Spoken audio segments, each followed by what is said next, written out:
Hi, and welcome to At the Movies with Adam Ross. On today's episode, I'll be reviewing VHS 2. Now, what the hell is VHS 2? Or more importantly, what the hell was VHS 1? Well, VHS 1 was a movie that came out a stunning 12 months ago. And you're thinking, why do we have a sequel so soon? Now, the thing with horror films is that you've got to strike while the iron is hot. So that's why we have 3 Paranormal Activity movies with a 4th one on the way. That's why we had a Saw movie every 6 months, it seemed like.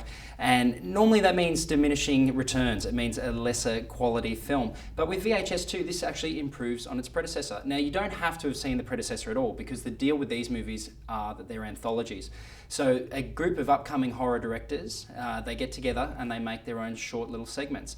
And this movie is better than the first, and for the reason that is that they've narrowed down the segments. We've only got 4 with connective tissue that's kind of loose, same way with the other one. So the original film had a bunch of bogans kind of breaking into a house, trashing the joint, and going through tapes, and they were kind of like snuff tapes. So you put one in the VHS player, and then straight away we would shoot into the short film. And so this one's a little bit different. This one follows a private eye that starts watching, a group of private eyes that start watching these movies on an iMac. And so when they click the button, then we zoom in onto these. Now, look, they're all found footage horror films, and I don't hate the found footage genre at all. I actually think that it is really good for horror, because what you can do is you can get this immediacy. You can look through the eyes of the character and you can see these pan and scans, and there's some techniques that you can do to really scare the shit out of the audience. You can have the character look one way, and when they're back, bam, it's there in your face and it really scares you. And this movie does it really, really effectively. The 4 stories are as follows. So the first one has a guy who gets a bionic eye implant, so that's to account for the found footage genre,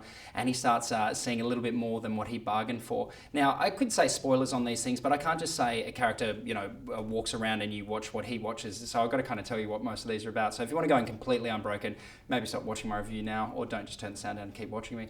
But the second one is a zombie film, and it's really inventive. It's by the guys that made the Blair Witch Project years and years ago, and it is a GoPro mountain biking film that we've all seen, probably mountain biking fails on YouTube, but this guy encounters pretty much the world's first zombie. And so it's a first-person perspective of the zombie outbreak, and it's really inventive in its camera work. The third story, which most people seem to think is the best, is by Gareth Evans, who did The Raid, this kick-ass martial arts movie from 2 years ago. And if you haven't seen that, definitely check that out. And he's got a co-director, and I can't really pronounce his name well, but Timo Tuanjo is, I think, his name. But this guy's insane. There was a movie that came out, another anthology horror movie last year called The ABCs of Death.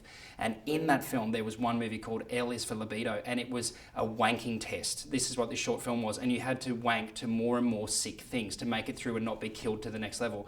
It's one of the sickest short films I've ever seen, and it really knocked me for 6. And so these two, this kung fu master and this sicko, have teamed together to make this awesome movie that is set, like short film, that is set in a commune, and these people are predicting the apocalypse, and when a current affairs team go in, things start to get really nasty. So that's a really cool one. And if Evans ever decides not to make martial arts movies and make a full-blown horror, count me in. And the last one out of the 4 is less effective, but it's about kids being left when their parents go away. They're playing around, and let's just say that they get some invaders from, maybe not from this planet, and so that one's not as effective. It's a little bit too shaky. The idea for the aesthetic of that is a dog has a GoPro stuck to it, so that's the accountability for that footage while we're watching that, and it's a little bit too shaky for my liking.